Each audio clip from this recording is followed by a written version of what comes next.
No ano de 1964, o Instituto de Educação Experimental Escola Pequeno Príncipe começou suas atividades na cidade de São Paulo. A escola era um projeto educativo de 4 amigas bastante atuantes na política estudantil e atentas às mudanças sociais e culturais daquele agitado momento histórico do país.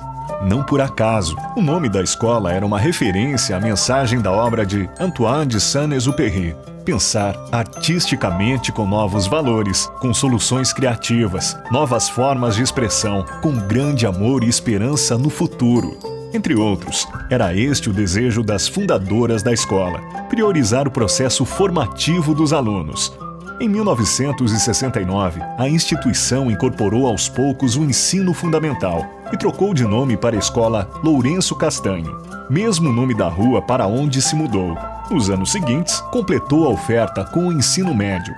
Com o ensino médio, vieram as cobranças dos pais, preocupados com o bom desempenho de seus filhos no Enem e nos exames vestibulares. Além disso, o acirramento da competitividade no mercado educacional, as incertezas do ambiente econômico e a urgência pela inovação tecnológica marcaram as novas demandas da educação. No caso da Escola Lourenço Castanho, havia ainda a questão sucessória a resolver, já que as sócias fundadoras, 40 anos à frente das 3 unidades, estavam se aposentando. Diante de todos esses cenários, em 2005, a escola contratou uma consultoria para definir um organograma de profissionalização da gestão. Foi nesse movimento que, em 2006, o químico Alexandre Abate Paulo chegou à instituição para ocupar o cargo de diretor-geral. O principal desafio, desde então, tem sido comunicar à comunidade as mudanças necessárias, até mesmo para uma escola tradicional quanto a Lourenço Castanho. Como fazer os pais reconhecerem os valores formativos que caracterizam a identidade da escola? Quem nos conta como está sendo esse processo é Alexandre Abate Paulo, diretor-geral da Escola Lourenço Castanho.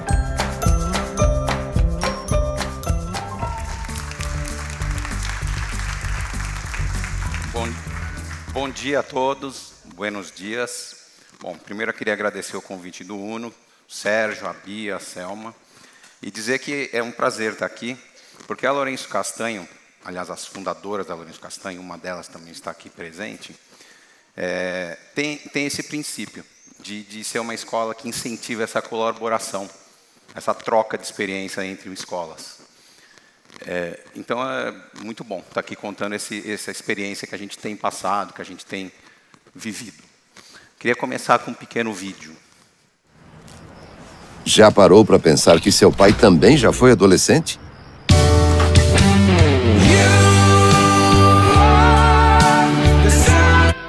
Pai? Moda, né? Cabem até 30 músicas. Mas dá pra ouvir mais na internet, né? Inter quem? Não tinha internet. Vem cá. Muito bom. Gosto muito desse vídeo, primeiro porque eu lembro do meu Walkman amarelo, de 30 músicas, né? Acho que muita gente deve lembrar aqui também. Segundo, porque acho que ele permite a gente fazer uma relação, uma conexão com a educação. A gente tem hoje professores com Walkman amarelo dando aula para alunos com iPhones, iPads, com uma alta tecnologia. E essa característica é uma característica da instituição escola, né? A escola é uma instituição muito conservadora. Acho que ela demorou 2 séculos, 200 anos, para pensar em ter alguma mudança. E, de repente, ela está tendo que correr atrás de muitas mudanças. Parece que ela quis tirar todo o atraso e seguir ondas e ondas, seguir todas as ondas que aparecem.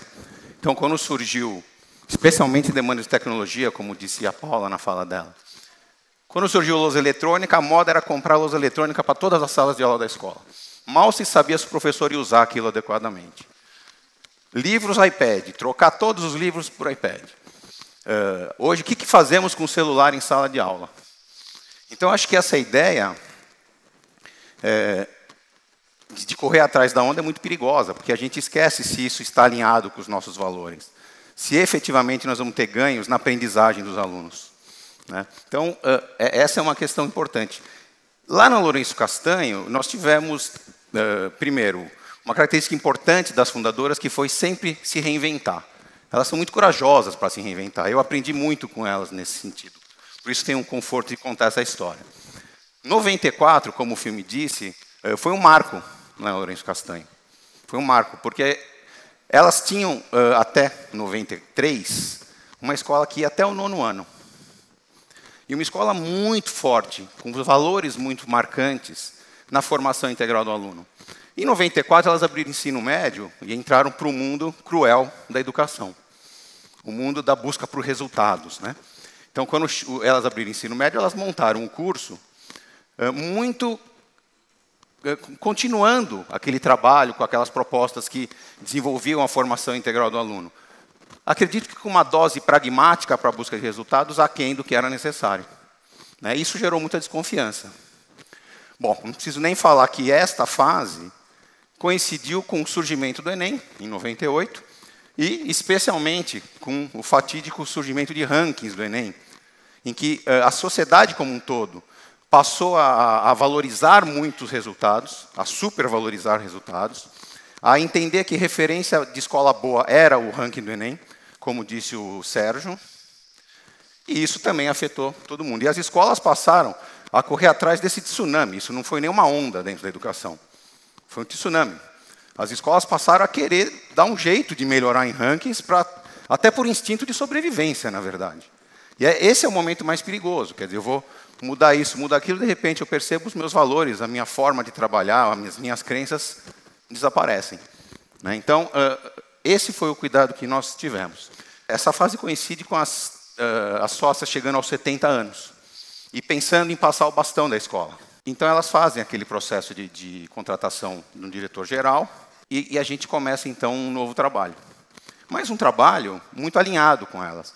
Elas, quando saem das unidades, e, ao contrário do que disse o filme, eu levei uma bronca quando elas viram o filme, porque elas não se aposentaram, elas passaram a formar um conselho para acompanhar toda a escola e cuidar de que os valores estivessem lá.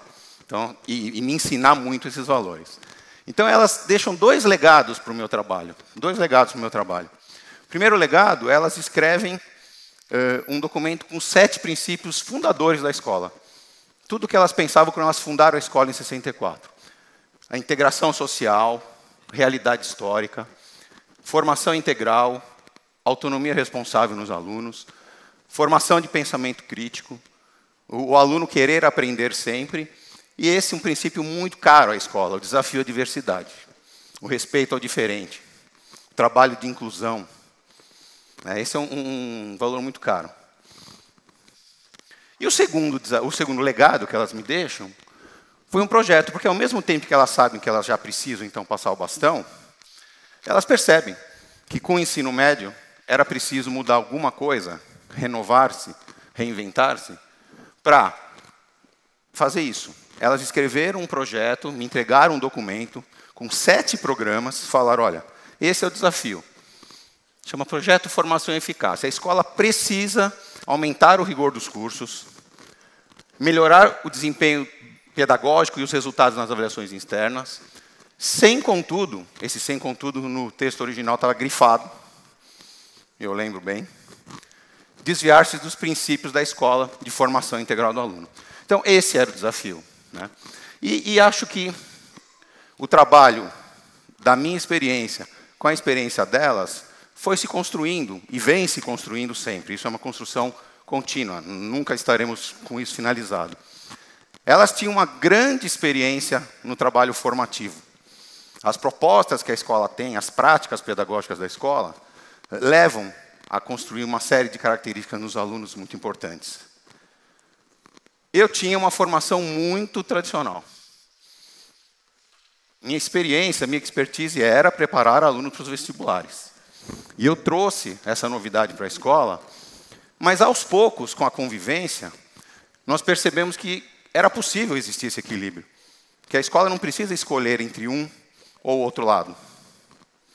E nós fomos construindo esse trabalho, e a ideia de que nós vamos ter que trazer características para a escola de buscar resultados, sem perder aquele trabalho formativo que a escola tinha. E o grande desafio era, bom, Que ações nós vamos fazer? Como os pais vão perceber isso? Então, a cada ação, a gente pensava em como comunicar isso para os pais.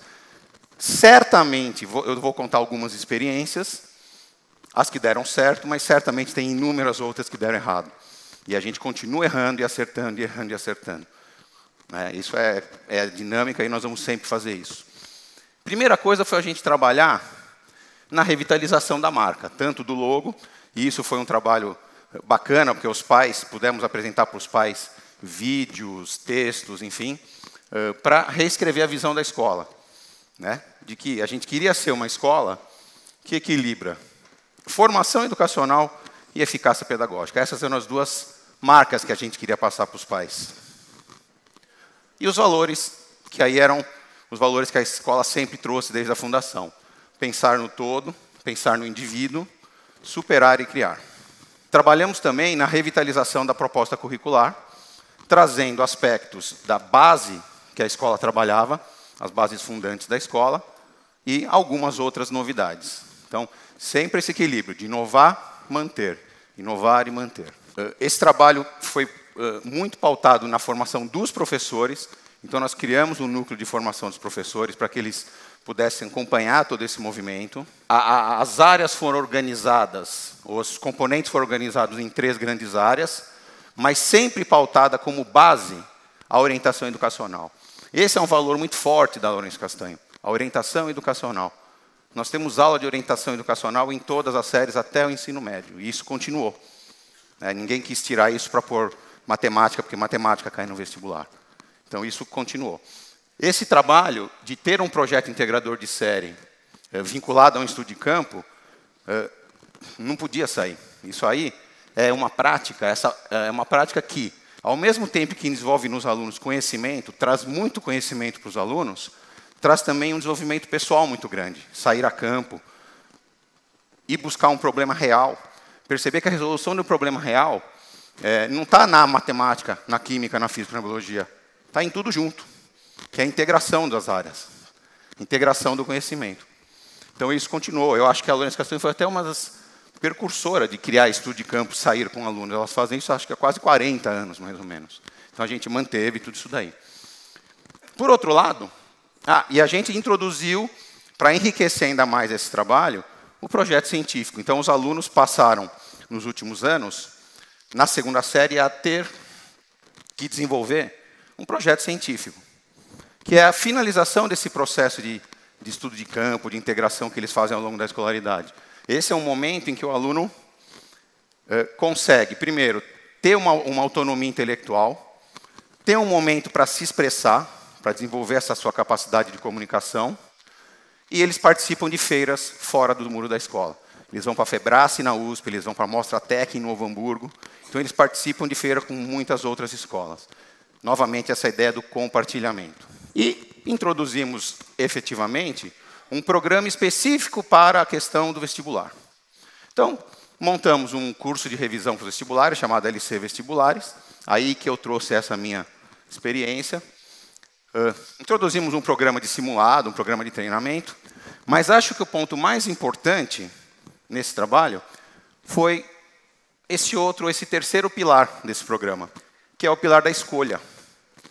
Porque nesse pilar da escolha, eu consigo convergir a formação com a informação. O aluno tendo todo esse conhecimento, toda essa bagagem acadêmica para se sentir potente para prestar um vestibular e ter uma escolha madura, ele vai ter sucesso. E essa escolha, a gente mostra para ele essencialmente 2 coisas. Primeira coisa é que, cada vez mais, no mercado de trabalho, na nossa trajetória profissional, profissão é completamente diferente de ocupação. O que o aluno escolhe como faculdade, como profissão na faculdade, não é necessariamente o que ele vai fazer. Quantos de nós aqui começamos uma profissão e mudamos? Enfim, isso é cada vez mais comum, até porque nós nem sabemos daqui a 10, 15 anos que profissões teremos. Muitas estão surgindo, muitas estão sumindo. Então, isso é muito importante, ele perceber isso. Mas ele só vai ter sucesso dentro desse mundo se ele desenvolver essas características chamadas de competências socioemocionais. Esse é o nome atual. Já foi chamado de competências do século XXI. E as sócias falavam isso lá em 64, quando fundaram a escola.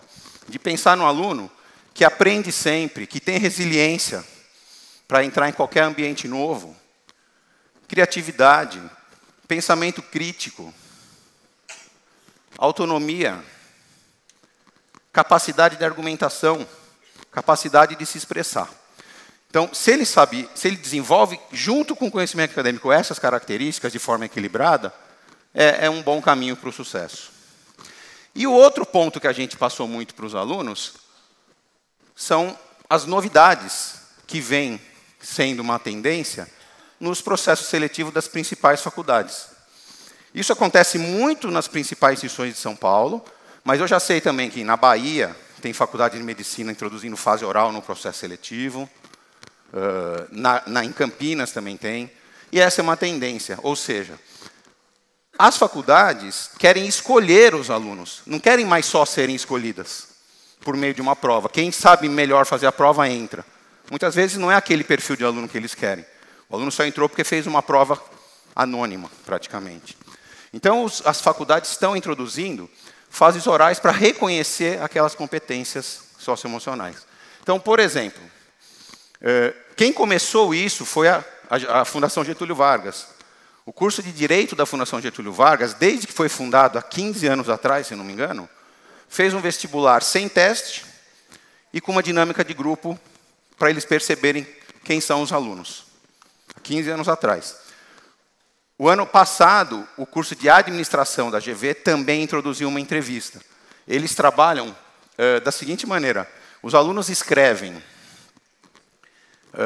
2 textos, um texto chamado Carta de Motivação, que é por que eu quero fazer administração, como eu pretendo intervir na sociedade com isso, e uma dissertação sobre o Brasil contemporâneo. E aí o aluno é chamado para uma entrevista para defender, para argumentar suas ideias. Então, esse é o processo que a GV está fazendo. O INSPER criou um modelo de resolução de um problema coletivo. Eles colocam um problema real, concreto, com 10 alunos, ou 10 candidatos, resolvendo. E eles vão perceber exatamente isso. Como que eu trabalho em equipe, liderança, argumentação, defesa de ideia, e assim vai. O Einstein, que é o hospital, acho que o principal hospital de São Paulo, ele criou um curso de medicina. Há 3 anos, é um curso novo de medicina. Como é que é o processo deles? Eles fazem uma prova, e aí eles chamam os alunos para uma segunda fase, num processo chamado MME. Esse processo chama Mini Múltiplas Entrevistas. É um modelo de processo seletivo de universidades de medicina, americano, canadense e britânico. São 8 salas de aula, o aluno chega na porta de uma sala, lê durante 2 minutos algum texto, alguma temática, toca uma campainha, ele entra na sala e ele tem que debater, conversar de diferentes formas com avaliadores, durante 6 minutos. Perguntas do tipo, como você comunica a um familiar que o seu parente morreu? Eles querem identificar essas características, capacidade de comunicação, pensamento crítico, ética, empatia, compaixão e motivação. Porque eles estão querendo um aluno que saiba, mas que saiba lidar com o outro, que tenha humanidade. Eles querem um médico humano. Então, essas mudanças mal são percebidas por nós.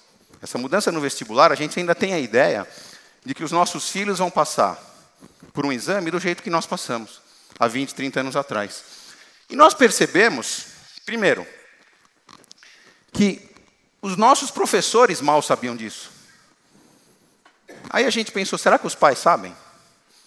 Porque os pais ficam cobrando a escola por uma coisa que já nem é mais assim. Então a gente pensou em ter uma comunicação, especialmente para resolver um problema específico, que era uma grande evasão do 9º ano para o ensino médio, e a gente chamava os pais e apresentava a escola, falava o que a gente fazia e não dava certo. Uma coisa que deu muito certo, dentro de outras tentativas que não deram, foi parar de vender a escola. Parar de falar o que eu faço, o que eu sou bom, o que eles vão ter.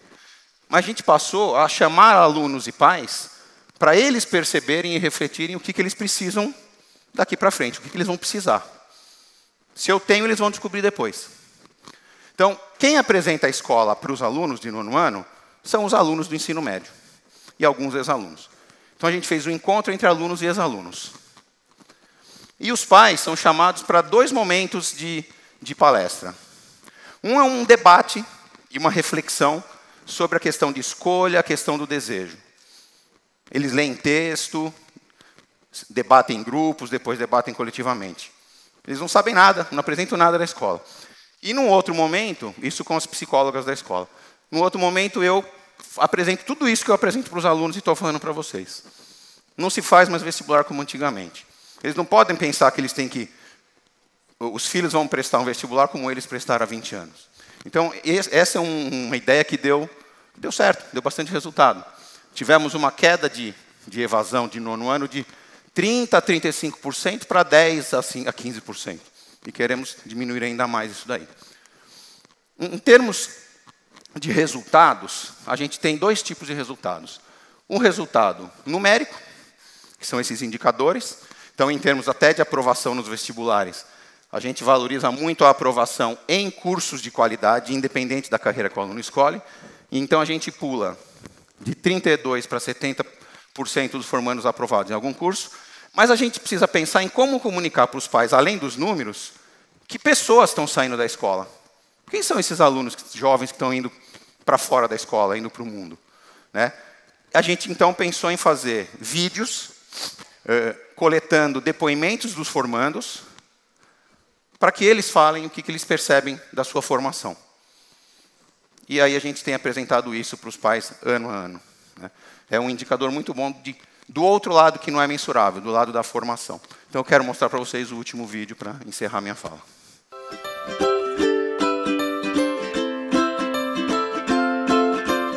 Eu sou a Giovana. Meu nome é João Paulo, tenho 18 anos. Meu nome é Roberto, estudo no Lourenço desde 2005. Eu estou fazendo arquitetura no Mackenzie agora. Fiz o ensino médio inteiro aqui e atualmente eu estou estudando na USP. Eu entrei no INSPER. Eu entrei na Lourenço em 2013. Eu me formei na Lourenço Castanho no ano de 2015. Eu entrei em matemática na USP.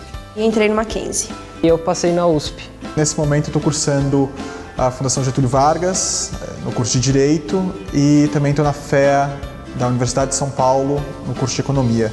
Me formei agora em 2015 e eu passei na São Francisco. Só pelo fato de você ver seu esforço gerando um resultado, e não só gerando um resultado qualquer, mas gerando um ótimo resultado. Eu decidi no último ano, eu nunca tinha pensado em arquitetura. Foi com o coach da escola que eu comecei a refletir sobre isso, que realmente poderia gostar. Trabalho de coaching para concretizar a minha escolha em Direito, que já vinha caminhando comigo desde o 2º ano, foi muito importante também. Não é algo que você possa decidir pela coletividade, é algo que você tem que contemplar individualmente. E o Lourenço, eu senti que ao longo do tempo acabou se tornando uma escola muito forte e que ainda continua tendo aquele cunho mais voltado para o ser humano, de formar um cidadão. Quando eu entrei no ensino médio, eu percebi que a Lourenço tem esse diferencial que não é só focado em vestibular, focado em passar. Enquanto isso, a Lourenço investe na construção desse cidadão, dessa pessoa que pensa na coletividade, dessa pessoa que vai além dos muros da escola, vai além do vestibular e também vai além da faculdade. Ela não forma somente alunos de excelência, ela forma pessoas de excelência. Grande parte da minha autonomia, que me ajudou e está me ajudando muito a ingressar na universidade, eu consegui a partir da forma que a Lourenço lida com seus alunos. Foi uma parceria incrível que eu vou levar para o resto da minha vida, foi uma experiência única.